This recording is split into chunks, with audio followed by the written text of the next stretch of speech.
This is Kaya Garcia, relationship therapist and speaker, and also the CEO and founder of Kavana Coaching. So, today is my 6 year anniversary with my husband Adam, and I just wanted to talk a little bit about that. So, what I do now is I help single women understand the signs of healthy and unhealthy behavior so that they can go into dating with a lot of confidence, a lot of certainty, and a lot of knowledge and education on what's actually healthy behavior and what are signs of unhealthy behavior that will manifest into worse behavior as time goes on. Additionally, I also teach women how to be honest with themselves and be be unafraid to let go. So another huge component is that women are very often scared to let go of someone that they love or scared to allow the other person to leave them because then they have like these huge fears of abandonment. So the work that I do is one, the education, two, the self love, to love yourself enough that you know your worth and you even want to go out after somebody who is amazing and perfect for you. And three, releasing all of your negative thoughts, your fears, your limited beliefs, your doubts, fears of abandonment, or desirability to be loved, even if it's not by someone who's meant for you or good for you. So I dated my husband for a little less than a month from when I met him to when I got engaged. So now that we've been celebrating 6 years and I'm over the moon in love with him, which anytime I think of him, I can literally cry of how much I love him and how good he is of a man and how phenomenal our marriage is, not because it doesn't have any challenges or things we needed to go through, but simply because we've always gone through them and come out stronger.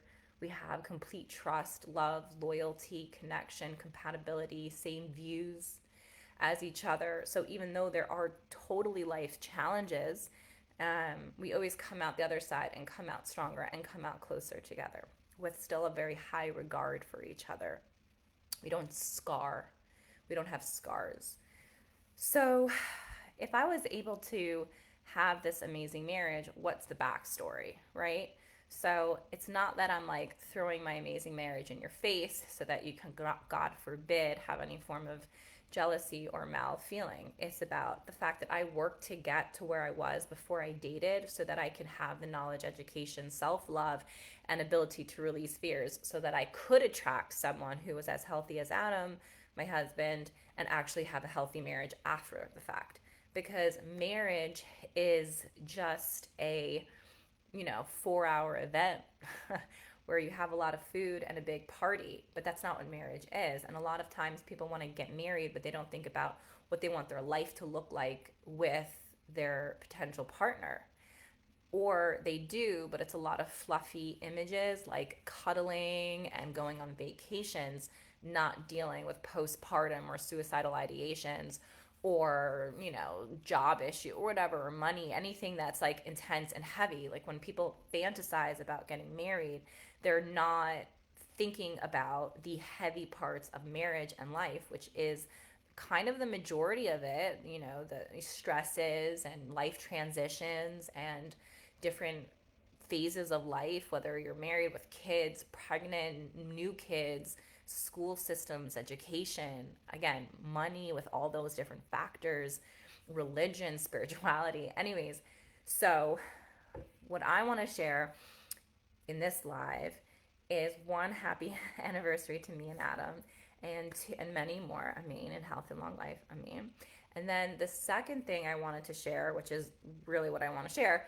is a few things that I was able to tell and recognize from Adam's behavior when we were just dating, that I was able to understand his character.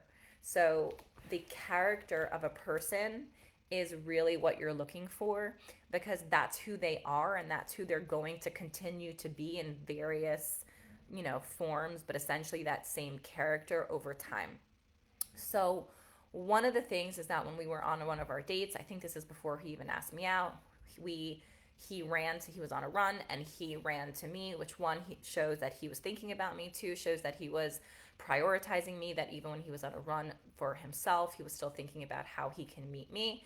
And then when and also pursuit, that he was pursuing me. He ran to my house. We didn't meet up halfway. I didn't meet him. He came to my house or my apartment. And then when we met and decided to go somewhere, we were both shomer negia, which means that you don't touch before marriage, and we keep yichud, which means that you aren't alone necessarily before marriage, like super alone. So we went to a park, and there was a bench, and I was very careful to observe the proximity that he sat next to me. So he didn't sit like right next to me, which if you're both trying to be spiritual, or even if you're just trying to get to know someone without having a sexual dynamic, then sitting right next to me where he's touching me would already, or almost touching me, would already have these feelings of like butterflies and excitement and like, oh my gosh.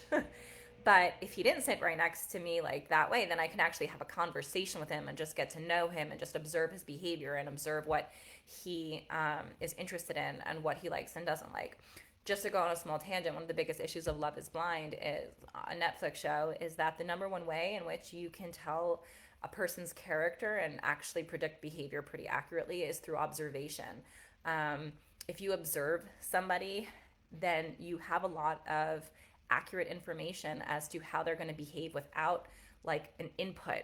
So you can say, oh, can you please, not pick your nose in front of me, right? But then you're telling them what to do. Then you're changing their natural behavior, because if they naturally pick their nose and you just observe them doing that, then that's really what they're going to do. So without an input. Another thing that is just phenomenal is Chris Voss's book called Never Split the Difference. He very beautifully and articulately explains the concept of how you can predict behavior through observation. So while I knew that to be true when I was dating, that was the number one thing that I was interested in. So therefore, when I went on this little talk date with him, I was observing how close he sat next to me, if he was being sexual, if he was trying to hit on me or do anything that was remotely not comfortable for me. And then also because we were both religious, was he going to be like weird or not treat me like a human or treat me like a female that needed to be like separated from and sit really far away from me and make me feel like he's not really like ready to connect, or like connecting with a girl is like a really big deal.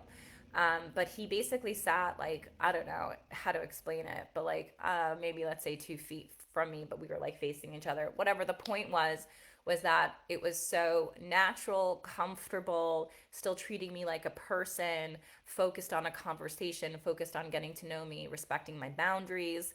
And it was like a really beautiful observation that I clearly remember to this day, making note of it and recognizing how he is able to interact with me. Another thing that I want to mention was that we were at a party together, and at the end of the party, he said, we were clearly liked each other at this point. I think we knew each other a week, and I think it was a week. And he basically said at the end of the party, I'm ready to go when you're ready, and I'm not ready when you're not ready. And I remember it just being like, again, a really beautiful indication of his lack of pressure. Like, I'm ready to go when you're ready, and I'm not ready when you're ready. Like, I'm not ready if you're not ready yet. Like this lack of pressure, this lack of like, all right, I'm down, let's go. This lack of like dominance, but this more of an ability to come with me, to come to me, to flow with me, to be considerate of where I'm at. Obviously, it was a Saturday night. It's not like he had work like in 20 minutes where he's like, oh, I have to go because I have work. But with an open-ended evening, he was very willing and wanting to be supportive without pressuring me, and was a very beautiful indication and an awareness of an observation that really till this day, he does not pressure me, poo, but like really, he's so amazing. He really does go with my flow. The observations that I had are so, again, if you just take a step back and not try to force situations, you can see so much more. And really till this day, he is very supportive of me when I want to go, when I want to stay, is able to work with me and not be like the one who has like this really strong need that needs to be communicated over my need, or that makes me feel sensitive and needy if I need to go randomly, because I do that sometimes. Um, Another thing was that he was a really patient person. One time I did not intentionally take too long to leave the house when he was waiting for me, but I did take long, and he didn't say a word. He wasn't like, whoa, that took long, or wow, you guys are ready yet, or oh, thanks for showing up, or nothing. Like when we came out, me and my friend, and he was waiting for us, he didn't say a word. He just picked up where we were, and we kept going to the next thing. Again, no pressure, no dominance, no sarcasm, lots of visual signs of patience, calmness, ability to go with the flow. Okay, he was the one who brought up marriage. He was the one who brought up marriage. I'm just gonna say that again. You know what sucks? When women want to get married and they pressure the man to get married. That sucks. You know why? Because they'll always be insecure in the relationship. They will always, always, always be insecure in the relationship. And when you're insecure in a relationship, then you can never be your full self, because you're always afraid of them getting pissed at you or wanting to leave you or something. But yeah, so the number one thing that I love about this is that in a healthy dynamic, the man pursues the woman. That is a male masculine energy. To make that a fuch, to switch that around, if a woman pursues a man, it screws up the entire dynamic. And it also creates a lot of insecurity in her, because she was never really pursued and wanted, which means there's a lot of issues always underlying in her relationship.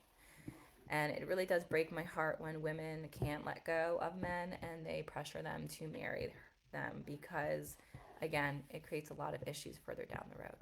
So for Adam, he pursued me. He mentioned marriage. I was older than him and totally wanting to get married for a very long time. And he was totally not like thinking about getting married for a long time and was, again, younger. And so but still, I kept feminine, I kept reserved, I was reciprocal, but I wasn't like, oh, so what do you think about marriage? Or like, is that something you're ready for right now? Like, I just listened, I observed, and he brought it up. And he showed me that he was willing and ready to take that next step, which made me feel very secure going into it with him, because it was his decision. And that's it. Yeah. So also, he was happy to pay for me. He was happy to be the masculine provider and comforter. I know there's a lot of issues around like, oh, should we split it half and half and all that stuff, which this is a pretty long live already.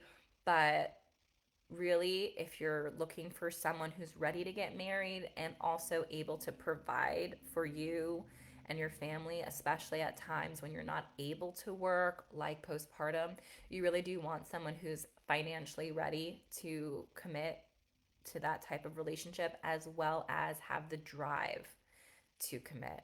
So either they're 100% ready to be financially supportive, like they already have a lot of money or enough money to provide properly for a family, or they have the drive and the passion and the desire and the skill set to accomplish that to accomplish that.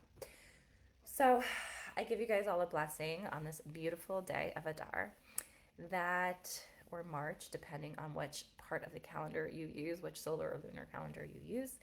I give you guys all a blessing that you should really be honest with yourself, that you should really hear the voice inside of yourself that says you're worth it, that you should never settle for anyone, no matter how much you love them, if you don't feel like they are going to completely vibe with the vision that you have for your life. And if you don't have a vision that you have for your life, then I suggest you take some time and think about that and break it down. For all the single women, you deserve someone who's really going to love you and be there consistently and predictably for you for your whole life. Men with addiction or lots of issues will not be able to be reliable, consistent, or predictable. And those are the people you want to stay away from, no matter how affectionate, smart, and loving they are. You deserve more. And you deserve things that will keep you feeling calm and safe and joyful.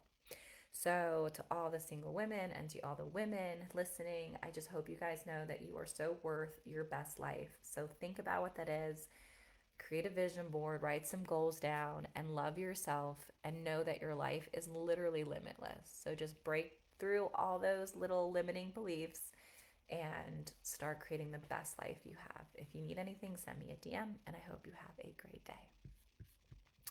Now I have to figure out where the button is to stop the live. Oh, there it is. Okay, take care.